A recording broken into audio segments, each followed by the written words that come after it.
ముందుగా మన గురువు గారైన బ్రహ్మశ్రీ పత్రిజీకి ప్రణామాలు. ఆత్మ బంధువులందరికీ ప్రణామాలు.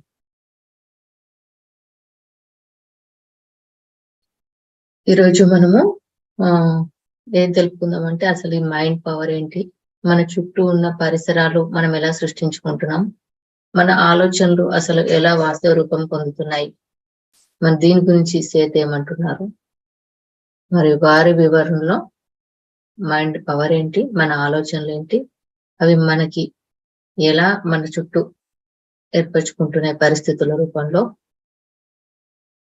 దాని శక్తి ఎక్కడి నుంచి వస్తుంది అనేది తెలుసుకుందాం కొద్దిగా. ఈ మనిషి యొక్క అంతరంగ ప్రపంచం అనేది మహాసముద్రం అయితే, ఈ ప్రాపంచిక జీవితం అనేది ఆ సముద్రం నుంచి వచ్చిన ఒక అల అంటాడు. ఒక అలజడి. మరి ఈ జీవితం అనేది మనము సెలబ్రేషన్ చేసుకోవడానికి వచ్చాం. అది రహస్యం కాదు, అదొక తెరిచిన పుస్తకం. మన బాహ్య పరిస్థితులన్నీ మన అంతరంగంలో నుంచే సృష్టించబడ్డాయని చెప్తున్నాడు. మీ వాస్తవాన్ని మీరే సృష్టించుకుంటున్నారు అని అంటున్నారు. అనంతమైన బ్రహ్మస్థితి, జ్ఞానం అంత చైతన్య స్థితి మన లోపల ఉంది. దాని తగ్గ శక్తి సామర్థ్యాలను కూడా తెచ్చుకున్నామని చెప్తున్నారు అన్నట్టు. మరేంటి ఎలా అనేది కొద్దిగా తెలుపుకుందాం వారి వివరణలో. భూమి థర్డ్ డైమెన్షన్ కదా, 3 తలాల లోకం కదా. మరి ఇక్కడ అంటే ఇప్పుడు మనం చైతన్య పరిణామం చెంది 4 నుంచి 5కి అవుతుందని మనం తెలుపుకుంటున్నాం. మామూలుగా మనం వచ్చినప్పుడు అలాగే ఉండేది థర్డ్ డైమెన్షన్ లో. ఇక్కడ మనము జన్మ ఎలా తీసుకుంటాం, ఎందుకు తీసుకుంటాం అంటే భౌతిక పరిస్థితులను, భౌతిక వాస్తవాలను, భౌతిక సంఘటనలను, చైతన్య పరిణామాన్ని అనుభూతి చెందడం కోసం మనం ఏం చేస్తామంటే ఈ భూమి మీద జన్మ తీసుకుంటాం. ఊరికనే తీసుకోము. అనంతమైన శక్తి సామర్థ్యాలు, అనంతమైన చైతన్యంతో వీటిని జన్మ తీసుకుంటాం అన్నమాట. ఆ భూమి అనే ప్రయోగశాలలో జ్ఞానాన్ని సముపార్జించడం కోసము మనము జన్మ తీసుకుంటాము. ఈ భూమి మీద మనకి విశ్వం అనంతమైన శక్తి ఎలా ఇస్తుంది అంటే, ఒక సముద్రం నుంచి ఎంత తోడుకున్నా అయిపోదు కదా, అంతటి శక్తి ఉంటుంది, మనకి ఇస్తూనే ఉంటుంది. ఒకరికి ఎక్కువ ఇవ్వడము, ఒకరికి ప్రాముఖ్యత ఇవ్వడము, ఒకరికి తక్కువ ఇవ్వడము అంటూ ఉండదు. అలాగే మన లోపల కూడా అనంతమైన శక్తి సామర్థ్యాలు ఉంటాయి. అయితే సంకల్పాలు, లక్ష్యాల ద్వారానే వాటిని మన భౌతిక పరిస్థితుల రూపంలో ఏర్పరచుకోగలుగుతాం. హేతుబద్ధమైన సరైన సంకల్పాల ద్వారా మనం మన భౌతిక వాస్తవాన్ని సృష్టించుకునే స్వతంత్రత మనకు ఉంది. ఈ సత్యాన్ని మనం తెలుసుకోవాలి. ఊరికనే సృష్టించబడవు. మీకు ఒక సంకల్పము, మీ లోపల ఒక లక్ష్యము ఉంటుంది కదా, ఆ లక్ష్యం నుంచి భౌతిక వాస్తవాలు సృష్టించబడతాయి అన్నమాట. మరి అనంతమైన శక్తి సామర్థ్యాలు కలిగి ఉంటుంది మన లోపల. ఊరికనే ఏది లేకుండా ఒకరికి ఎక్కువ ఉన్నాయి, ఒకరికి తక్కువ ఉన్నాయి అన్న స్థితిలో మనం రాలేదు ఇక్కడికి. ప్రతి ఒక్కరికి అనంతమైన శక్తి సామర్థ్యాలు కలిగే వచ్చారు. వాటిని అన్ని కోణాల్లో విస్తరణ చెందడం కోసము, ఆత్మ పరిణతి చెందడం కోసము, ఒకటి జ్ఞానాన్ని విస్తరింప చేసుకోవడం కోసం భూమి అనే ప్రయోగశాల మీద దిగి నేర్చుకుంటూ వస్తుంది ఈ సవాళ్ళను ఎదుర్కొంటూ. మరి వాటిని పరిష్కరించే శక్తి కూడా మన లోపల తెచ్చుకునే వస్తాం అన్నమాట అన్నిటినీ. మరి ఈ భూమి మీద మనకి ఒక చెట్టు ఉందనుకోండి, విశ్వము. ఆ చెట్టు విశ్వాన్ని భిక్షం అడగదు, నాకు సూర్యకిరణాలు ఇవ్వండి, భూమి నుంచి నాకు పోషణ ఇవ్వండి అని అడగదు. ఎందుకంటే ఈ విశ్వము, ప్రకృతి ప్రతి జీవికి అన్ని ఇచ్చేస్తుందట. సృష్టి ఉంది, సృష్టి మీద జీవి వచ్చాడు అంటే ఆ జీవికి సంబంధించిన అన్ని సృష్టిలో ఉంటాయట. వాటిని పొందడానికి మనం అర్హులము. మనం పుట్టాము అంటే మనకు కావాల్సినవన్నీ మనం కావాల్సినవి ఉంటాయట. ఒకరికి ఇవ్వడము ఇంకొకరికి ఇవ్వకపోవడం అంటూ ఉండదు. సో సృష్టిలో అన్నీ ఉంటాయి. మనము ఆత్మ చైతన్య స్థితిని అన్ని కోణాలు అభివృద్ధి చెందడానికి వస్తాము. ఇది మనకు తెలుస్తుంది. మనము ఇతరుల దయాదాక్షిణ్యాల మీద ఆధారపడవలసిన అవసరమే లేదు. అంతటి శక్తి మనలో ఉంది. విశ్వం కూడా అంతకు మించి ఇవ్వడానికి సిద్ధంగా ఉంది. కాకపోతే మన లక్ష్యాలు సంకల్పాలు అందుకు అనుకూలంగా ఉండాలి.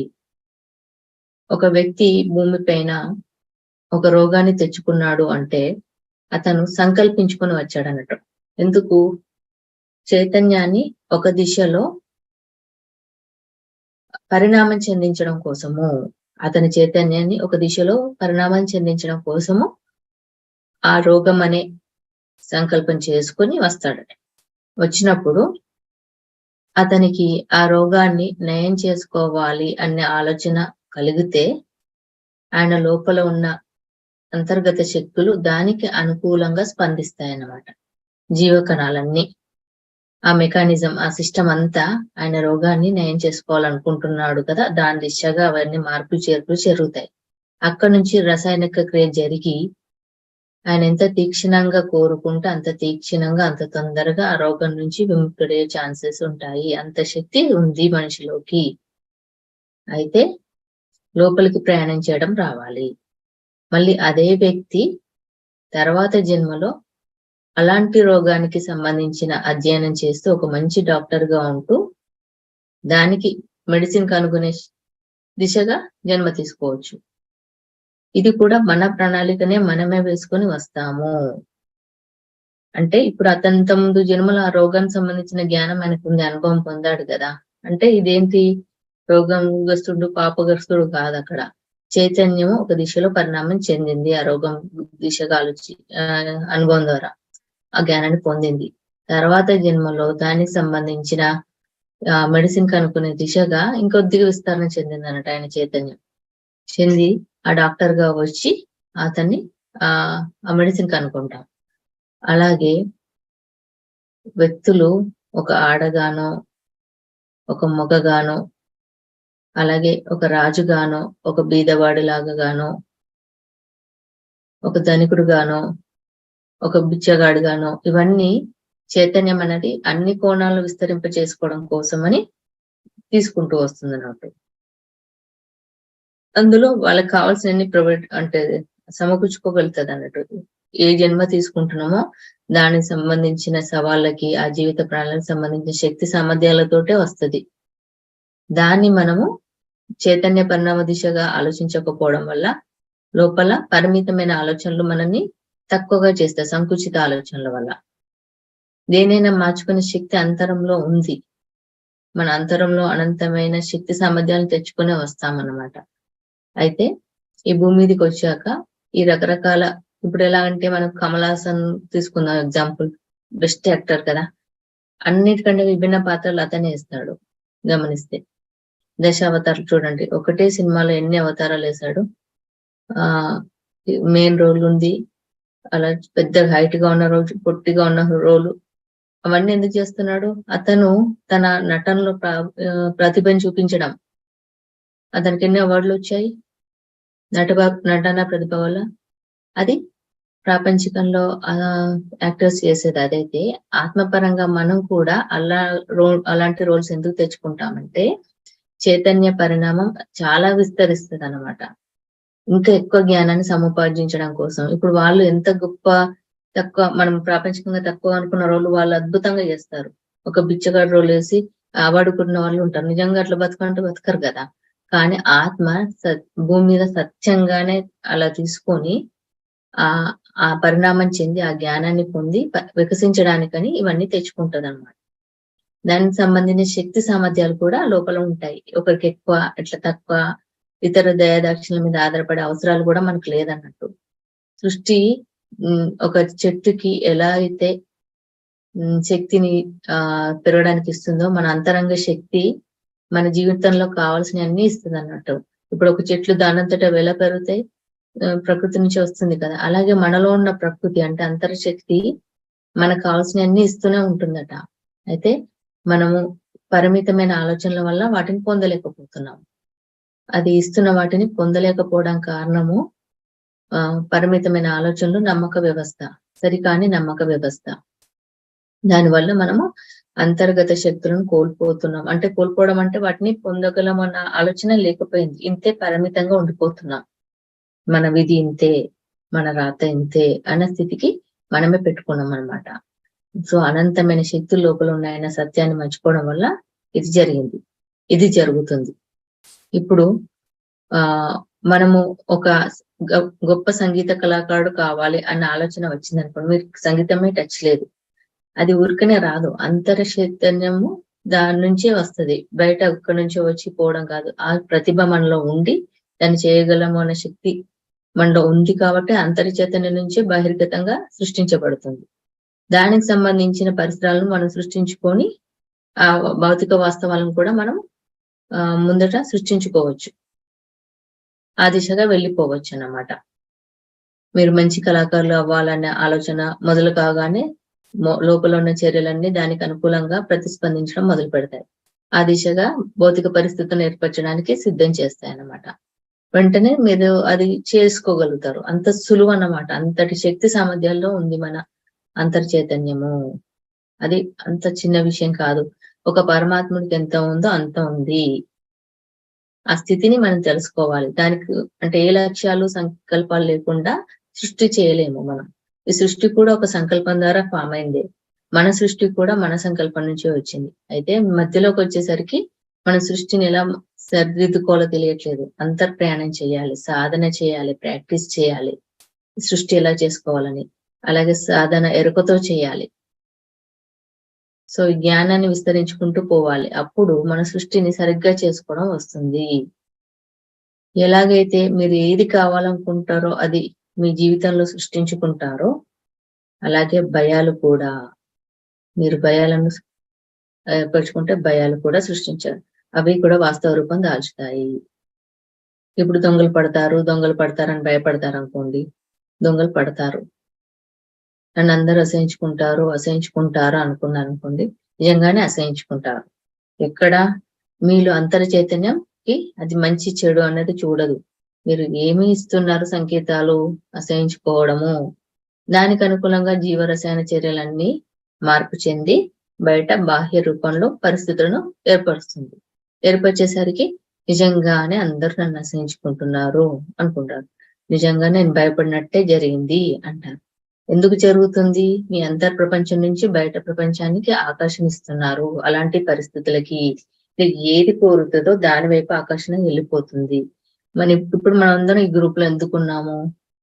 ఎలా ధ్యానం చేయాలి అనుకున్న వాళ్ళందరూ వైబ్రేషన్స్ కలిసి ఇక్కడికి చేర్చింది. ఈ మార్నింగ్ 3కి లేవాలి, 4కి లేవాలి, ఇలాంటి ఆలోచనలన్నీ ఉన్న వారందరూ ధ్యానాన్ని ఉపయోగించుకోవాలన్న ఆలోచనలు ఇది కనెక్ట్ అయింది. ఎక్కడెక్కడో ఉన్న వాళ్ళని కనెక్ట్ చేసింది, ఒక చోట చేర్చింది. ఎక్కడి నుంచి వచ్చింది? మన అంతర్ ప్రపంచం నుంచి ఆలోచన బయట ప్రపంచంలో రూపం దాల్చుకొని జూమ్ ఏర్పడి మనం అందరం కలిసి ఒక చోట ధ్యానం చేసుకునే పరిస్థితి వచ్చింది. అంటే ఇది మనం సృష్టించుకున్నాం కాబట్టి ఈ సృష్టిని మనం ఇలా సాగదీస్తున్నాం, ముందుకెళ్ళిపోతున్నాం, నేర్చుకుంటున్నాం.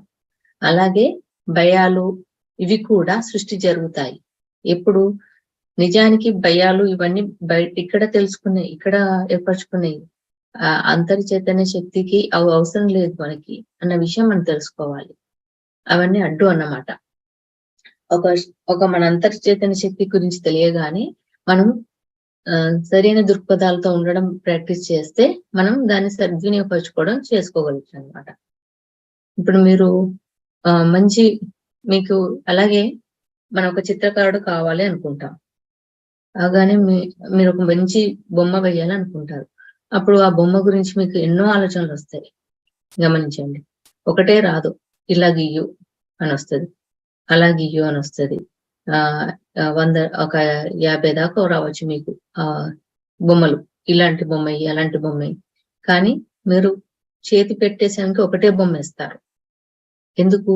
50 ఆలోచించిన ఒక బొమ్మ మీదనే ఎందుకు వెళ్ళింది అంటే దాని మీదనే మీ ఆలోచన శక్తి ఎక్కువగా ఉంది కాబట్టి. మిగతాయని సంభావ్య క్రియలు అంటారు. మీకు 50 ఆలోచనలు చేశారు, ఒకటే మీ వాస్తవ రూపం పెట్టారు.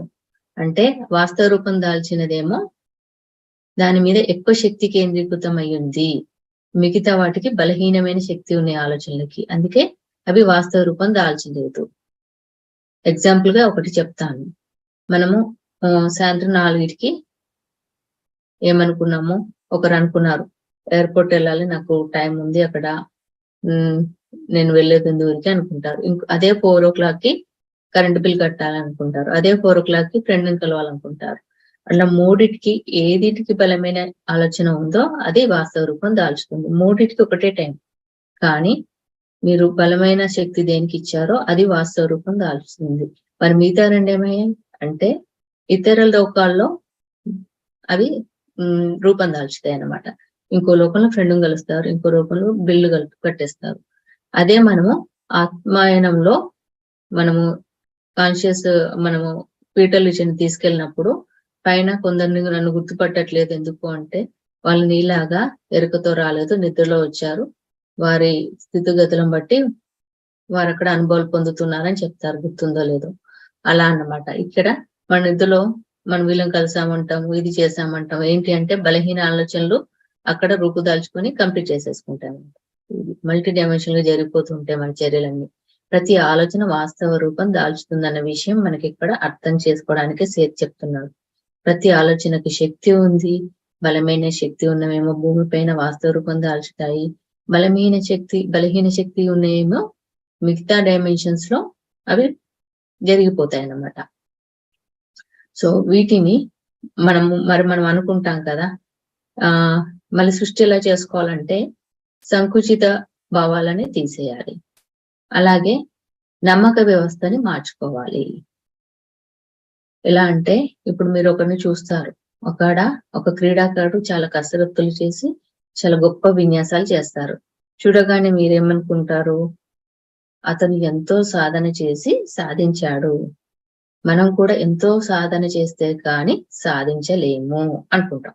అంటే ఒక పరిమితం చేసేసారు, అతను సాధన చేసి సాధించాడు కాబట్టి నేను కూడా సాధన చేస్తేనే చేస్తాను అన్న ఆలోచన ఇయ్యగానే మీ నమ్మక వ్యవస్థ అటు వెళ్ళిపోయి మీ ఆలోచనలన్నీ అటు వెళ్ళిపోయి ఓకే ఈ సెల్స్ అన్ని ఏం నేర్చుకుంటాయి, మనం ఆ విన్యాసాలు వేయాలంటే ఇంత సాధన చెయ్యాలి, ఇన్ని చేస్తేనే కానీ ఈమెకు ఆ శక్తి ఇవ్వద్దు. అదే ఇంకొక వ్యక్తి ఏమనిపిస్తాడంటే ఆయన ఎంతో సాధన చేసి ఉన్నా ఏమన్నా కాండొచ్చు, నేను ఈ క్షణమే చేస్తాను అని నమ్మాడు అనుకోండి, ఆ క్షణమే అన్ని విన్యాసాలు వేయగలుగుతాడు. ఎందుకంటే అతనిలోని కణాలన్నీ దానికి అనుకూలంగా స్పందించడము తయారవడం మొదలవుతాయి అన్నట్టు. అంటే మనం దేనికి శక్తిని ఇస్తే అది వెళ్ళిపోతుంది. మీరు సమయం ఇచ్చారనుకోండి, సమయం తీసుకుంటుంది కణాలు. ప్రాక్టీస్ చేస్తేనే వస్తుంది అంటే ప్రాక్టీస్ చేసేదాకా సమయం తీసుకుంటుంది. అలాగే లేదు నాకు ఆ శక్తి ఉంది, ఈ క్షణమే చేయగలను అంటే వెళ్ళిపోతుంది. అంటే నిజానికి ఒకరు చేశారు అంటే మనం దాన్ని చేసే శక్తి మనలో ఉంది, దాన్ని అంత గట్టిగా నమ్మకం ఏర్పరచుకోవడము, దాని స్థితిని పెంచుకోవడం దాన్ని బట్టి ఉంటుందన్నమాట. అయితే మనం పరిమితమైన నమ్మకాలు ఆలోచనల వల్ల వాటి శక్తిని పెంచుకోకుండా మనమే ఒక లిమిటేషన్ ఏర్పరచుకున్నాం అన్నమాట. ఇక్కడికే ఉండిపోతాం, అయిపోయి అదృష్టాలు దురదృష్టాలు పేరు పెట్టుకున్నాం. ఏ దేవుడు మన తల రాతను రాయరు, మన విధిని బాహ్యంగా ఎవరు మనని శాసించరు, మనని మనమే శాసించుకుంటాము. అయితే ఈ పరిమితమైన స్థితుల నుంచి బయటపడాలి. ఎప్పుడైతే మన అంతర్గత శక్తి సామర్థ్యాలను తెలుసుకునే ప్రయత్నం చేస్తామో, ప్రాక్టీస్ చేస్తామో, సాధన చేస్తామో, వాటిని మన లక్ష్యాలు సంకల్పాల రూపంలో ఎలా ఉపయోగించుకోవాలన్న విషయము మనకు అర్థమవుతుంది. ఇప్పుడు మీరు సినిమాలు చూస్తూ ఉంటారో అనుకుంటున్నా, చూసే వాళ్ళకి తెలుస్తుంది. ఇప్పుడు చంద్రముఖి సినిమా ఎవరు చూసారో తెలియదు కానీ అందులో స్టార్టింగ్ లో గుర్తుందో లేదో ఒక మంచాన్ని ఎంతో మంది కష్టపడితే కానీ ఆ మంచాన్ని తీసుకురాలేదు ఆ రాజభవనానికి. అలాంటిది జ్యోతిక ఒక చాలా ఆవేశంగా ఉండి ఇంకో పర్సనాలిటీ డిజార్డర్ అనే ఒక సమస్యతో ఉంటుంది కదా, ఇంకో చంద్రముఖి తనేలాగా బిహేవ్ చేస్తుంది కదా. వాళ్ళ భర్తని రజనీకాంత్ లోపలికి పంపించేసి ఇప్పుడు నువ్వు ఈ రోజు వేరే ప్లేస్కి వెళ్దామని చెప్పు, తను రాదు అని అంటాడు. పిలిస్తే ఆమె ఈ రోజు రాను అంటది. ఆయన ఫోర్స్ చేస్తూ ఉంటాడు. అప్పుడు ఆమె చంద్రముఖి లాగా అయిపోయి ఒకటే చేతితోటి మంచం లేపుతుంది, గమనించారో లేదో. ఆమెకు ఆ శక్తి ఎలా వచ్చింది? మన అంతర్గతంలో అంత శక్తి ఉంది. ఎప్పుడైతే మనం పరిమితమైన ఆలోచన దాటామో అపరిమితమైన శక్తి బయటకు వచ్చేస్తుంది.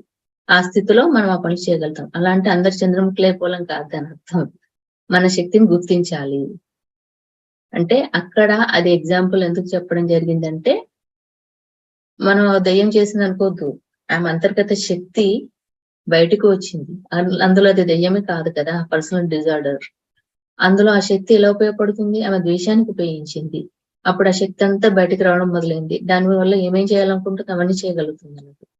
అయితే అది మనం సరిగ్గా ఉపయోగించుకోవచ్చు అని చెప్పడానికి అది ఎగ్జాంపుల్ అంతే. అయితే మన అంతర్గత శక్తి చాలా అద్భుతంగా ఉంది. శక్తి సామర్థ్యాలు ఉంటాయి. దాన్ని వెలికి తీయాలి. మన వ్యవస్థను మార్చుకోవాలి. సరైన లక్ష్యాలు, సంకల్పాల ద్వారా సృష్టి చేసుకోవచ్చు. ఏ లక్ష్యము, సంకల్పాలు లేకపోతే అక్కడ సృష్టి చేయలేము. మళ్ళీ మనము ఈ భవిష్యత్తు నుంచి వర్తమానాన్ని అంచనా వేస్తాం. నా భవిష్యత్తులో ఇది జరిగిపోయింది. నేనింతే ఇప్పుడు అంటాం. అసలు వర్తమానంలోనే ఉంది సత్యం అంతా. భవిష్యత్ అదే పాస్ట్ నుంచి ఫిక్స్ అయితాం. నా పాస్ట్ లో ఇలా చేశాను. ఇంకా నా కర్మ ఇంతే. దాని తాలూకన్నీ నేను తెచ్చుకున్నాను. కాబట్టి ఇంకా ఫ్యూచర్ ఇంతే అని మీ పరిమితమైన ఆలోచన చేసి మీ కణాలన్నింటినీ దానికి అనుకూలంగా స్పందింపజేసే విధంగా తయారు చేసుకుంటారు. ఇంకా మిగతా వాళ్ళని చూసి వారిలో ఎంతో గొప్ప వాళ్ళు పుట్టారు. వాళ్ళ పుట్టుక నుంచి అలా ఉన్నాయి. జ్ఞానులు, మహానుభావులను ఫిక్స్ చేస్తాం. అలా కాదు. ఎప్పుడైతే మనం వర్తమానం యొక్క అద్భుత క్షణాలను వాడుకోవడం వస్తుందో, ఈ పాస్ట్ లేదు, ఫ్యూచర్ లేదు. మూడిటిని అదే ఒకే స్థితి. మనము ఎలా చూడాలంటే పక్క పక్కకే చూడాలి. ఇటు పాస్ట్, ప్రజెంట్, ఫ్యూచర్. ఇలా కాదు, కింద కాదు. పక్క పక్కకు చూడాలి. ఇలా ఉంటాయంట. మనము ఆత్మాయనంలో మీరు సరిగ్గా వింటే తెలుస్తుంది. కింది తలంలో ఉన్న వారికి ఒక సముద్రాన్ని చూస్తే ఒక అంచు వరకే కనిపిస్తుంది ఆ సముద్రం అని చెప్పుకున్నాం. అదే 5-6 తలలో వెళ్ళినప్పుడు పైన విమానంలో ఉంటే చూస్తే సముద్రం యొక్క మహా విశ్వరూపం కనిపిస్తుంది కదా! అప్పుడు ఈ అంచు నుంచి ఆ అంచు వరకు ఒకేదాకా కనిపిస్తుంది. అలాగే మన అంతర్చైతన్య విస్తరణ జరిగినప్పుడు పాస్ట్, ప్రజెంట్, ఫ్యూచర్ ఒకేలాగా కనిపిస్తాయి అన్నమాట. అవన్నీ ఏవి లేవు, అంత ఒకటే అన్నట్టు తెలిసిపోతుంది. పక్క పక్కకే అన్నట్టు. ఈ మూడిటిని అంటే కాలానికి అతీతము, మల్టీ డైమెన్షన్ గా చూడడం వస్తుంది మనకి. ఇది దివ్య జ్ఞానంతో వస్తుంది. ఈ శక్తిని మనం పెంచుకోవాలి సాధన ద్వారా. మళ్ళీ సాధనకు కూడా వాళ్ళు చేశారు కాబట్టి అయింది, మనకు కాదు అన్న ఆలోచనలు మిమ్మల్ని అలాగే ఉంచేస్తుంది, అక్కడే ఉంచేస్తుంది. ఏదీనికైనా మొదట మనం దాని పట్ల ఎలాంటి ఆలోచనతో ఉన్నాము అన్నదే మనం నిర్ణయిస్తుంది. మనం చేస్తున్నామా, చేస్తే ఎలా చేస్తున్నామా, చెయ్యట్లేదా, చేయకపోతే ఎందుకు చేయట్లేదు, ఇవన్నీ మన నిర్ణయాల మీదనే, మన ఎరుకతో చేయాలన్నట్టు. వీటిని ఎంత ఎరుకతో చేస్తే అంత స్పష్టంగా మనము వాస్తవ రూపాలను తీసుకురావడానికి సులువైపోతుంది. సో ఎన్ని ఆలోచనలు చేసినా బలమైన ఆలోచనలు బయట సృష్టించబడతాయి. అందులో నెగటివ్ ఎక్కువగా ఉంటే నెగటివ్ సృష్టించబడుతుంది.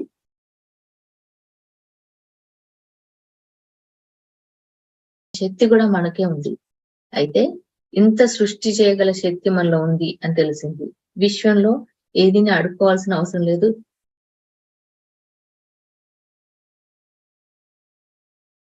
విశ్వంలో ఏది అడుకోవాల్సిన అవసరం లేదు. ఎవరి దయాదాక్షిణ్యం మీద బతకాల్సిన అవసరం లేదని తెలుస్తుంది. ఎలాగైతే చెట్టుకి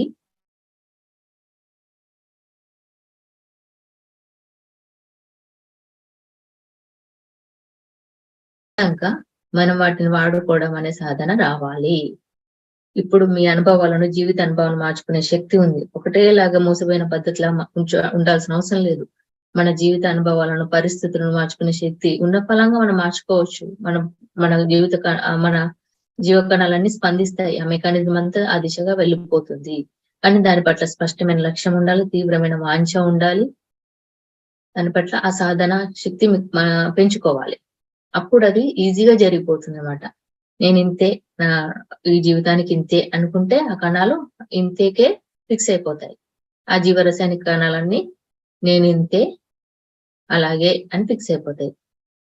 అలాగే నేను ఏదైనా మార్చుకోవాలన్న శక్తి ఉందన్న సత్యాన్ని నమ్మాలి. ఇది బయట వాళ్ళు మోటివ్ చేస్తారు, కానీ నిజానికై మోటివేషన్ మనిషిని ఎందుకు మారుస్తుంది అనుకుంటున్నారు? లోపల అంతర్గత అంత శక్తి ఉంది. శక్తి లేనిది మార్చరు. ఏదో డమ్మీ అయిన నన్ను బాగా అనేసి వాళ్ళు తీసుకొచ్చారు అనుకుంటారు. కాదు. లోపల అంత శక్తి ఉంటుంది. మన శక్తిని సరైన లక్ష్యాలకు సంకల్పాలు ఇయ్యాలని మనకు తెలియకపోవడం వల్ల బయట వాళ్ళు మనల్ని మోటివ్ చేస్తారు. మోటివేషన్ ద్వారా చాలా మంది బయట వాళ్ళు ఎంకరేజ్ చేసుకోబడతారు. కానీ మనకి ఈ శక్తి గురించి తెలిస్తే సెల్ఫ్ మోటివేషన్ చేసుకుంటాం కదా, మనం ఇంకా అడ్వాన్స్ గా ఉంటాం. ఇది తెలియని వాళ్ళు బయట నుంచి ఎక్స్పెక్ట్ చేస్తాం. ఎప్పుడైతే మన అంతర్శక్తిని గురించి తెలుసుకుంటామో అప్పుడు మనం బయట నుంచి ఎక్స్పెక్ట్ చేయాల్సిన అవసరం రాదు. దయాదాక్షిణాలే అవసరం లేదు. ఈ శక్తిని వాడుకునే సాధన మీద ప్రాక్టీస్ చేస్తాం. ఇది తెలియని వాళ్ళు మాత్రమే బయట నుంచి ఏదైనా మంచి పదాలు వస్తే బాగుండు, అది మనల్ని మార్చేస్తుందేమో, ఒక మహానుభావుడు దగ్గరికి వెళ్తే బాగుండు, ఆ మహానుభావుడు మార్చేస్తాడేమో, ఇలాంటి ఆలోచనలు ఉంటాయి. మన అంతర్గత శక్తి సామర్థ్యాలు అన్ని లోపల పెట్టుకునే దిగుతామట. అది ఒకరికి ఎక్కువ తక్కువ ఉండదు. వాడి పట్ల తెలుసుకోలేని తత్వము, తెలుసుకున్న తత్వం రెండే ఉంటాయి. సృష్టిలో ఒకటి చేశారంటే అది అందరు చేసే శక్తి ఉంది, కానీ లోపలికి వెళ్ళాలి. మళ్ళీ లోపలికి వెళ్ళడం అనే దాన్ని కూడా మనమే అంచనా వేసుకుంటాం. వాళ్ళు ఈజీగా వెళ్తారు, మనం వెళ్ళము. వాళ్ళకి మీకు ఈజీ అవుతుంది, ఇది అవుతుంది, ఇవి కూడా మళ్ళీ మన జీవరసాయన చర్యను మనమే ఏర్పరచుకుంటాము. ఇంకో విషయం గుర్తుపెట్టుకోవాల్సింది ఏంటంటే కర్మలో నేను ఇన్ని తెచ్చుకున్నాను కదా, నేను ఫ్యూచర్ మార్చుకోలేము అన్న ఆలోచన తీసేయాలి. 1000 కర్మలు చేసిన ఒకే ఒక ప్రస్తుత వర్తమానంలో మనం తీసుకున్న బలమైన సంకల్పము, లక్ష్యము ఆ కర్మలన్నీ తుడిచిపెట్టేసి కంప్లీట్నెస్ కి తీసుకెళ్లే శక్తి ఉందట. మరి మనము మీకు గుర్తుందో, జొనాథన్ లివింగ్స్టన్ సీగల్ పక్షి మిగతా పక్షులు 1000 జన్మలు అయితే అది ఒకే జన్మలో చేసుకుంది. ఎలా? అంతర్గత శక్తిని వాడుకుంది. కొందరు మహానుభావులు తక్కువ జన్మలు తీసుకొని ఎదుగుతారు. ఎందుకు? అంతర్గత శక్తిని వాడుకోవడం తెలిసిన వాళ్ళు. మళ్ళీ దానికి కూడా కారణం అట్లా అనుకోవద్దు. ఆ శక్తి తెలుసుకున్న తరుణమే మనం మార్చుకోవాలంటే మార్చుకోవచ్చు. కాబట్టి ఈ వర్తమానంలోనే ఉంది. మనం ఆ శక్తిని వాడుకోవడానికి దాన్ని ప్రాక్టీస్ చేయాలి. అలాగే అంతరంలోకి ప్రవేశించాలి, నమ్మక వ్యవస్థను మార్చుకోవాలి, సరైన లక్ష్యాలు ఎరుకతో పెట్టుకోవాలి. అప్పుడు మన జీవిత అనుభవాలను, జీవిత పరిస్థితులను మార్చుకోవడం వస్తుంది. మరి వీటిని నెక్స్ట్ దాంట్లో మనము సమస్యలు, వాటిని ఎలా అధిగమించడం, అసలు సమస్యలు కాదు సవాళ్ళు అంటారు, అసలు ఏంటి అనేది నెక్స్ట్ దాంట్లో తెలుపుకుందాం. సో ఇప్పుడు మనకి తెలిసింది ఏంటంటే మొత్తం శక్తి సామర్థ్యాలతోటే మనం భూమి మీదకి దిగినాము. ప్రతి ఒక్కరు, ప్రతి జీవి దాన్ని వాడుకోవడం మనం ప్రాక్టీస్ చేయాలి. ఎలా? సరైన దిశగా. సో దీనికి ఇవి తెలిసినాక మనకి అభద్రతా భావం అనే ఉండదు, నెగటివ్ ఆలోచనలే ఉండవట, ఇవన్నిటికి అవసరం లేదట, తావే లేదట.